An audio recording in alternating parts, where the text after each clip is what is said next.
Salut les amis, on se retrouve pour cette nouvelle review de Boruto sur l'épisode 24, donc le premier après la fin de l'arc Naruto Gaiden. On en parle tout de suite après le générique.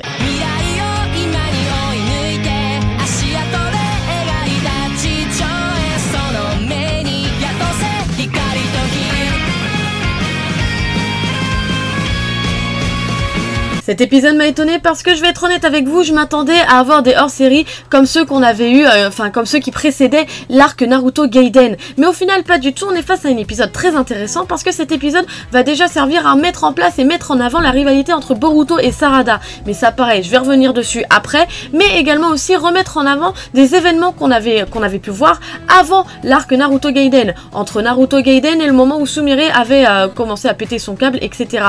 Donc à ce moment-là, pour se remettre un peu en situation, on avait découvert que l'armée de Zetsu qui avait créé Kaguya n'était en finale pas faite pour combattre l'armée de Shinobi, mais pour une potentielle entité égale ou supérieure à Kaguya, quelque chose qui faisait peur à Kaguya. Hélas, donc cet événement est toujours d'actualité et on voit que les Kage essayent de mettre en marche, du moins, un plan pour contrer cette potentielle attaque. Donc ça, c'est les deux gros points majeurs de cet épisode. Mais avant de débattre et de parler un peu plus de ces deux événements, je voudrais qu'on revienne sur quelques petits points qu'on voit dans cet épisode qui étaient assez sympas, que j'ai appréciés et qui nous remettent un petit peu les idées en place, etc. Donc on débute l'épisode avec le fait qu'il va y avoir une réunion du conseil des Kage. Et donc pendant une conversation entre Shikadai et Boruto, on nous remémore le fait que Gaara c'est l'oncle de Shikadai.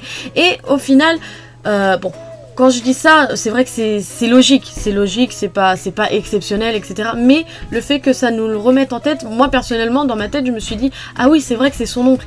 Et en soi, ça donne une importance un peu à Shikadai dans le fait que tu te dis que déjà, vu ses parents, donc Shikamaru et Temari, et en plus de son oncle, c'est vraiment un personnage qui a du potentiel, qui pourra vraiment être aussi important, voire plus important que Shikamaru ou Gaara à la période de Naruto Shippuden. Je pense vraiment que si le développement est bien fait, Shikadai ça pourrait être vraiment l'un des personnages phares de l'aventure Boruto. Également, comme on l'a appris dans l'épisode de la semaine dernière, Sarada est bien décidée à devenir Hokage. Donc pour cela, elle est plus que motivée lors des entraînements à l'école, mais aussi les entraînements plus tard. Elle va d'ailleurs s'entraîner avec Shosho après l'école. Et d'ailleurs, vous le savez, hein, moi j'aime venir au fait, je vais directement souligner tous les événements qui m'ont semblé importants ou du moins qui m'ont vraiment intéressé, qui m'ont vraiment percuté dans cet épisode. Et là donc pendant l'entraînement de Shosho et Sarada utilise son Sharingan. Donc comme on l'a vu, elle l'a déjà débloqué et elle n'a qu'un seul Tomoe dans sa pupille.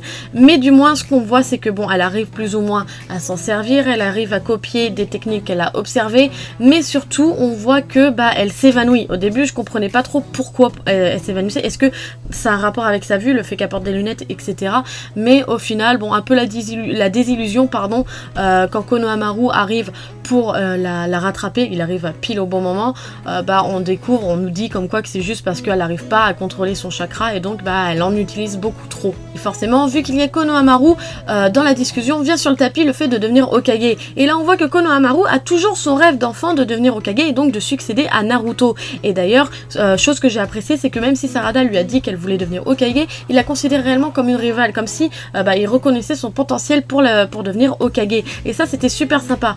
Également un point que j'ai pas spécialement apprécié, c'est le fait que forcément la discussion vient sur Boruto. Donc Sarada dit comme quoi Boruto n'est pas du tout intéressé sur le fait de devenir Hokage, et Konohamaru lui dit simplement que c'est pas parce qu'il dit qu'il n'est pas intéressé qu'il ne veut pas l'être. Pour lui c'est simplement le fait que vu que son père il est Hokage, on le voit que comme le fils de l'Hokage et non pas comme Boruto. Donc en gros il nous dit que c'est pas parce que Boruto dit qu'il veut pas le faire quoi. Et le fait est que si le développement de l'histoire de Boruto se tourne comme ça et que au final Boruto veut réellement devenir Hokage, je trouverais ça dommage parce que ça voudrait dire que le but de cette histoire est le simple fait de qui sera le prochain Hokage.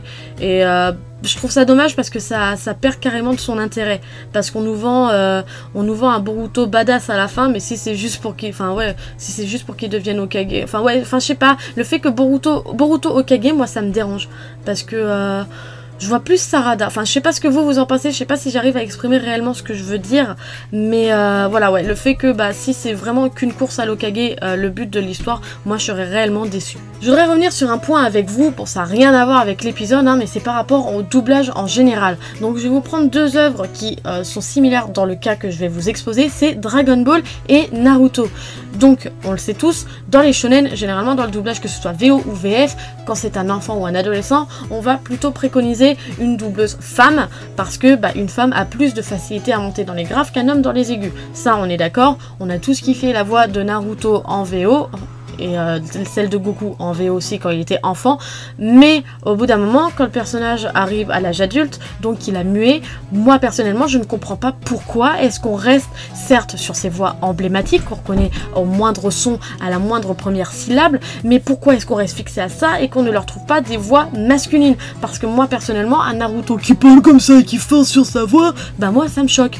Donc voilà, bon, est-ce que vous êtes d'accord avec moi? Est-ce que ça vous choque aussi? Parce que honnêtement, moi, la VO de Dragon Ball, moi je peux pas. Parce que Goku qui crie comme une pucelle quand il fait son Kamehameha, franchement, c'est pas logique. Le gars il est censé avoir 30-40 ans, entre 30 et 40 ans, je sais pas, mais au bout d'un moment il est censé avoir une voix grave. C'est pour ça que je kiffe la VF de Dragon Ball, parce que bah le doubleur de Goku est largement meilleur au niveau de... Enfin, c'est clairement plus cool au niveau de sa voix d'avoir une voix grave, une voix d'homme pour Goku, plutôt que la voix de femme de sa doubleuse originale, même si c'est une voix emblématique. Ils auraient dû la garder vraiment pour bah, Goten et Trunks à la rigueur, si elle peut en faire plusieurs, mais pas rester bloqué sur bah, oh, bah vu que c'est emblématique, on reste sur cette personne-là. Je trouve que c'est plus casse-gueule qu'autre chose. Dites-moi votre avis, je sais pas si j'ai réussi à m'exprimer correctement, mais dites-moi votre avis, ce que vous en pensez, etc. Parce que c'est vraiment un truc moi qui me choque et qui me met un peu hors de moi. C'est pas comme si on n'avait pas assez de doubleurs pour le faire quoi. Alors dites-moi ce que vous en pensez. Donc petit aparté fait, on revient un petit peu sur l'épisode, et d'ailleurs au moment où il y a le conseil des Kage, on est face aussi à un affrontement entre Sarada et Boruto, forcément le thème principal de cet épisode. Et là on peut observer que bon, déjà Sarada est assez timide sur l'utilisation de son Sharingan, parce que comme elle l'a dit, elle préfère maîtriser totalement son Sharingan avant d'avouer à Boruto qu'elle l'utilise, et donc bah, en gros de lui faire une surprise. C'est là qu'on voit qu'elle est un petit peu tordue, et moi qui me fait apprécier encore plus son personnage. Et donc bref, on voit que même si elle est timide à l'utiliser, elle va utiliser le Sharingan à un moment, donc Boruto la met quand même dans ses retranchements, mais on voit que bah, les deux ont quand même un niveau assez similaire. Donc je suis assez... Parce que bon, ils sont similaires, ok, mais parce que Sarada ne maîtrise pas totalement le Sharingan. Certes, elle arrive à copier quelques techniques, mais ça s'arrête là. Donc je pense que quand elle aura maîtrisé correctement le Sharingan, elle pourrait quand même avoir une potentielle avance sur Boruto. À voir comment ça va se passer et voir si on va avoir encore d'autres affrontements entre les deux. Je suis impatiente de voir ça. Voilà, je vous ai dit tout ce qui m'a plu et déplu dans cette première partie d'épisode, donc qui était centrée sur Sarada et Boruto. Là maintenant, rapidement, je voudrais en revenir sur la raison de pourquoi le conseil des Kage a été réuni. Donc Naruto révèle aux autres Kage que grâce aux découvertes de Sasuke et aux divers témoignages, eh bien les Zetsu, l'armée de Zetsu n'avait pas été créée pour combattre les shinobi, mais pour combattre une entité qui pourrait être égale voire supérieure niveau puissance à la déesse lapine Kaguya. Et d'ailleurs que les Zetsu ont été créés bien avant que les shinobi existent. Donc c'est là que tu te dis qu'est-ce qui pourrait être plus puissant pardon, que Kaguya. Parce que c'est chaud, et c'est ça qui me dérange dans les shonen à l'heure d'aujourd'hui, quand ils essaient de refaire un peu du nouveau avec du vieux, c'est que, on va prendre le cas de Dragon Ball Super ou de Naruto, ils vont te prendre comme antagonistes des dieux. Mais après avoir battu les dieux, qu'est-ce qu'il peut y avoir au-dessus? Parce que bon, les dieux c'est censé être quelque chose d'insurmontable.